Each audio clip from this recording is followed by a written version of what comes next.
Ya,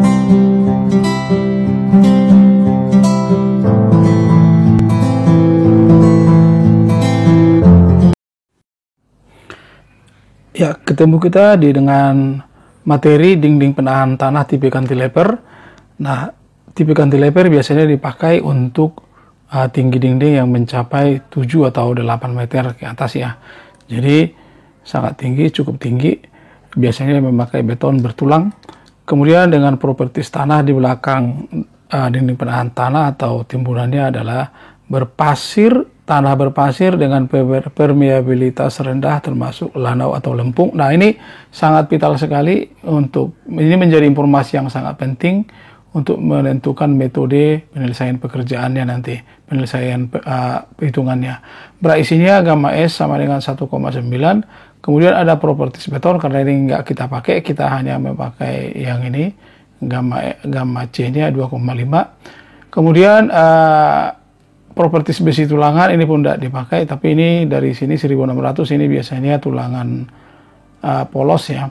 Kemudian daya dukung tanah dasar QA sama dengan 30 ton per meter kuadrat, dan koefisien gesekan antara tanah dasar dengan beton mu sama dengan 0,60. Data lainnya adalah berupa tanah beban merata di atas tanah uruk ada sebesar Q 1 ton per meter kuadrat, koefisien tekanan tanah berdasarkan terjagi. Nah, data terjagi ini untuk bisa kita menyelesaikannya, kita perlu data tanah yang tadi, yang ini. Jadi tidak seperti dengan memakai Rankine ataupun kolom. Jadi ada kalau kolom itu dia harus ada sudut geser tanah ya. Jadi ada di sini sudut geser tanah gitu. Nah, kalau di sini nggak ada berapa gitu ya.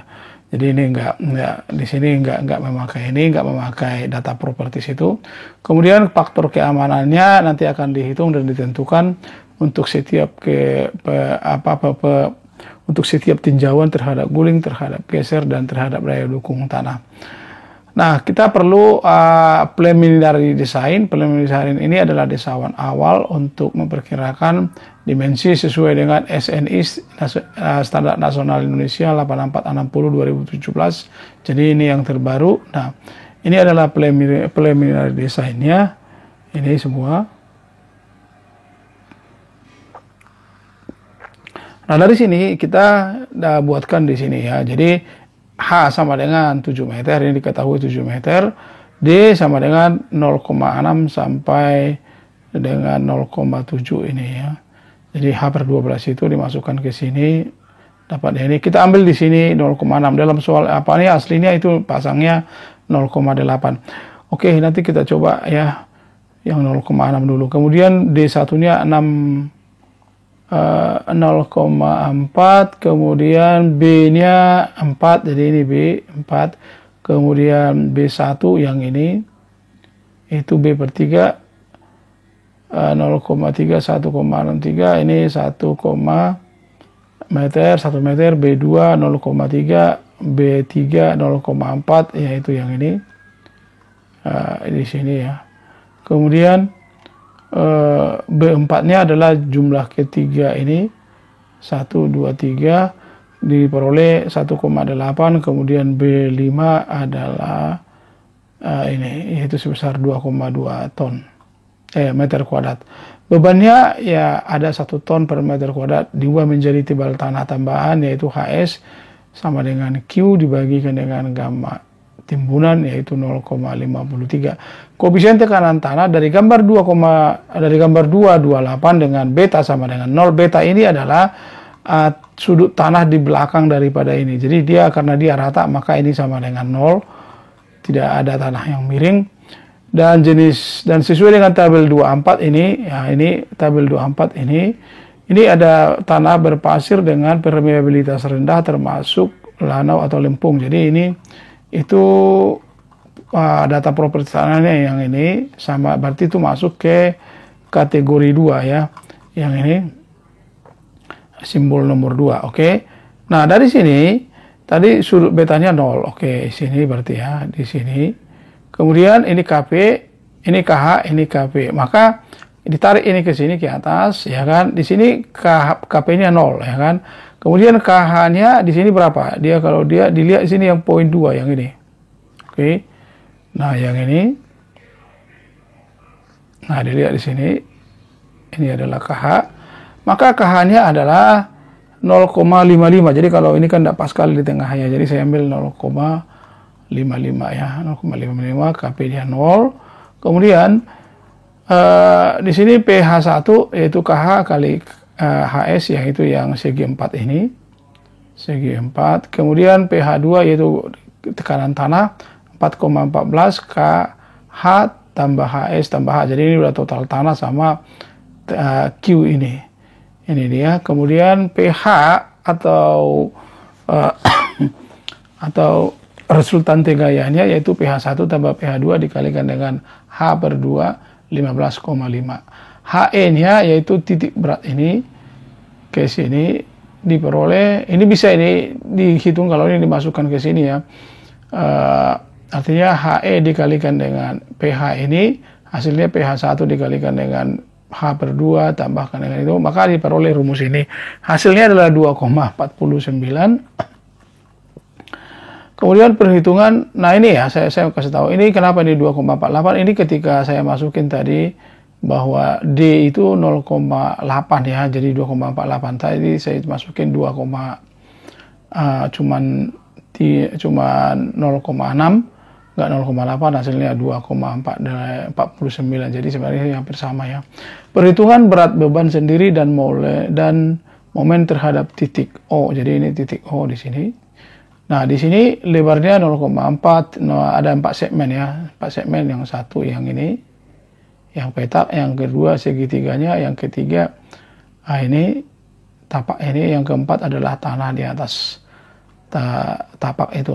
Kemudian tingginya yang ini 6,4, 0,6 ini sesuai dengan yang tadi ya, tebal daripada plat pondasinya. Ini 6,4. Nah, ini adalah gambarnya, yang ini kan beton, ini tanah timbun. Kemudian ini faktor bentuknya, ini 1, yang ini yang nomor 2 adalah segitiga 0,5 setengah 1. Nah, beratnya dikalikan dengan ini, maka diperoleh ini totalnya 42,35. Kemudian jaraknya dari titik beratnya, jadi ini. Nah, ini semua jaraknya dari sini ke sini berapa, yang seperti ini ya. W3 ini jaraknya pasti 2 karena dia pakai 4 ini. Oke. Nah, dihitung semuanya, maka diperoleh sigma momen terhadap titik O 103,87. Nah, ini semuanya nanti ditampilkan seperti ini, perhitungan semua komponen gaya dan momen terhadap titik O, berat sendiri. Ini maksudnya ini dipilah-pilah ya, jadi supaya bisa kita nanti menghitung analisa kemantapan. Jadi gaya vertikal 42,35 ini, kemudian beban merata ini 2,2, jadi yang di atas ini jaraknya 1, ini 2,2, jadi jaraknya bebannya itu adalah 2,2 ton. Kemudian jarak mendatarnya yang ini 2,9, kemudian yang ini momennya yang ini, terus yang ini momen tahanannya 0,38, totalnya 110. Kemudian gaya horizontal atau tekanan tanah ini 15,5 yang di sini. Kemudian ada lagi momen gulingnya, yaitu ini 38,53. Sekarang kita tinjau analisa kemantapan. Di sini kontrol terhadap guling. Nah, kita cari bahwa sigma M0, sigma M dibagikan dengan gamma W dikalikan dengan D, maka D dapat dihitung sebesar 1,61. Jadi ini adalah jarak dari titik beratnya 1,61. Kemudian kita cari eksentrisitasnya, B/2 dikurang D sama dengan 0,39, lebih kecil dari B/6, 0,67. Ini oke karena masih di dalam daerah wilayah eksentrisitas. Artinya di sini tidak ada yang gayanya negatif. Jadi ini artinya penampangnya efektif semua bekerja. Penampangnya efektif ya. Jadi nggak ada yang tarik. Kemudian kontrol terhadap geser. Di sini kita memakai Fs, yaitu tekanan antara tanah dengan beton. yaitu gaya beratnya dikalikan dengan mu, koefisien geseknya dibagikan dengan gaya lateralnya, yaitu hasilnya adalah 1,72, lebih besar dari 1,5, yaitu ini juga oke. Kemudian kontrol terhadap daya dukung tanah, Q1, Q2, yaitu sigma W dibagikan dengan B dikalikan dengan 1 tambah kurang 6 per E dibagi B. Hasilnya adalah seperti berikut, 17,66 dan 4,6. Ini lebih kecil dari 30, ini lebih besar dari 0, artinya ini tidak negatif, aman gitu ya, efektif. Nah, perencanaan bagian-bagian penampang. Dalam merencanakan harus diperiksa penampang karena M1, M2, dan M3. Bila dalam hal perusahaan M1 lebih kecil daripada M3, maka dalam hal ini perencanaan dibuat sama dengan mengambil harga M3 sama dengan M1. Jadi maksudnya seperti ini. Kalau nanti ini ada di sini M1, oke, kita coba yang ambil yang ini di sini. Nah, ini ada M1, ini ada M2, ini ada M3. Nah, kalau nanti ini lebih kecil daripada M3 ini, maka dia memakai M3 ya. Gitu. Kalau ini lebih kecil, yang M1 lebih kecil daripada ini, maka dia memakai M3. Nah, kemudian di sini ini ada M2. Nah, ini dipakai untuk apa ini M1, M2, M3 sama gaya geser nanti di sini, di sini, sini. Ini perlunya untuk menentukan luas tulangan yang dibutuhkan kepada penampang masing-masing potongan daripada beton ini. Nah, dari sini kita tinjau kepada gaya penampang yang bekerja pada tembok longitudinal. Tembok longitudinal itu ya ini yang vertikal gitu ya, dari puncak ini sampai ke sini. Sampai sini ya. Kemudian ya gaya yang bekerja mendatar dapat dihitung dengan, nah ini kita buatkan ini persamaan ini variabel jarak x dari sini ke sini. Nah, di sini ada dua gaya, tadi gaya ini gaya tekanannya. Nah, di sini kita cari bahwa ini tekanan tanah sama tekanan ini ya, tekanan daripada ini, tekanan daripada beban ini. Nah, ini kalau kita cari tekanan tanahnya, yang ini setengah KH kali X ya kan, dikalikan dengan dikalikan dengan X kuadrat pangkat 3. Nah, ini sebenarnya bukan X kuadrat ya, ini X per 3. Kemudian dikalikan dengan Q kali gamma J dikalikan dengan X kuadrat per 2.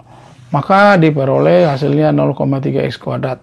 Nah, dan seterusnya gaya X ini adalah luasan bidang gaya yang ini sebenarnya dari sini ya, dari luasan bidang ini sampai di titik ini ya, titik ini di atas ini ya, oke. Nah, yang ini pertama, yang ini kedua. Nah, luasannya diperoleh persamaannya sebagai berikut. Nah, kemudian kita pakai masukkan harga X-nya 2, 4, 6 diperoleh MX 1,4, 68,93, 29,6, 9. Kemudian ini ada lagi gayanya, gaya gesernya. Dan ini sama dengan M1. Jadi yang ini sama dengan M1, 29,5 ton. Kemudian gaya penampang yang bekerja pada ujung urisan BB. Jadi yang ini BB, oke, yang ini. Nah, yang ini BB berarti sama dengan Q3. Q3 diperoleh 14,4, Q4 diperoleh 11,79 ini. Tentu saja ini lebih besar, lebih kecil daripada sini. Kemudian gayanya itu diperoleh M2 ini 7,54, gaya geser 15,54. Nah, gaya yang bekerja pada penampang urisan CC, jadi yang ini di sini. Oke. Gaya urisan CC. Nah, diperoleh di situ Q3 sama dengan Q2 tambah Q4 per 2 B5 18,05 ton. Jaraknya 0,94. Nah, kemudian dibuat tabelnya seperti ini. Berat sendiri, plat tumitnya berapa, berat tanah berapa, berat beban merata berapa, reaksi tanah berapa. Sehingga diperoleh di sini, ini 3,3, ini 26,75, ini 2,2, 18,05. Jaraknya dihitung, bisa bisa diamati nanti. Kemudian diperoleh gayanya 18,51. Nah, ini sama dengan M3 ini. Nah, ternyata bahwa M1 itu lebih besar daripada M3. Jadi tidak perlu dibuat M3 sama dengan M1 ya.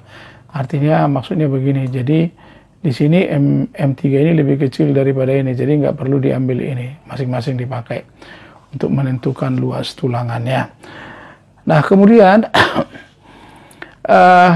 kita akan coba memakai bagaimana kalau, nah di sini kita nggak menghitung tulangannya ya, sampai di sini perhitungan momennya, perhitungan stabilitasnya. Jadi dengan memakai 0,6 dan ini 0,6, ini 0,6 dia cukup aman, dan ini 4 meter. Nanti kita coba dengan memakai yang sudah saya buatkan dengan Excel ini. Oke, kita coba dengan memakai misalnya ini, kita coba ya yang ini misalnya 3,5, 3,5. Oke, masih masuk ya 3,5.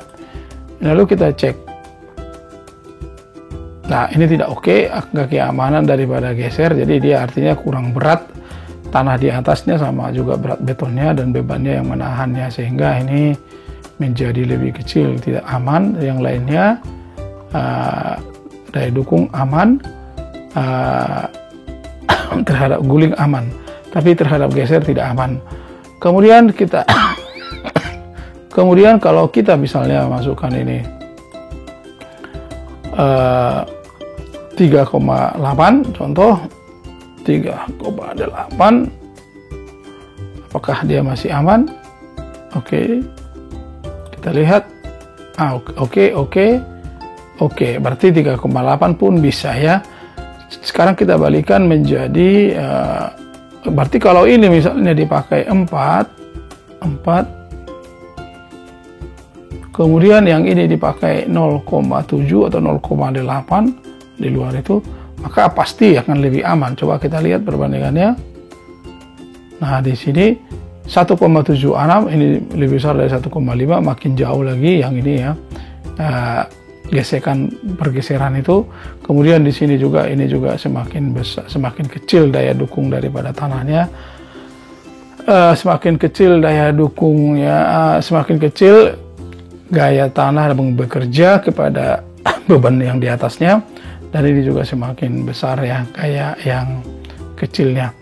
Oke, demikian yang bisa saya sampaikan, dan kalau Anda menyukainya silahkan di like, subscribe, dan share kepada teman-teman. Terima kasih, sampai jumpa di video berikutnya. Bye bye.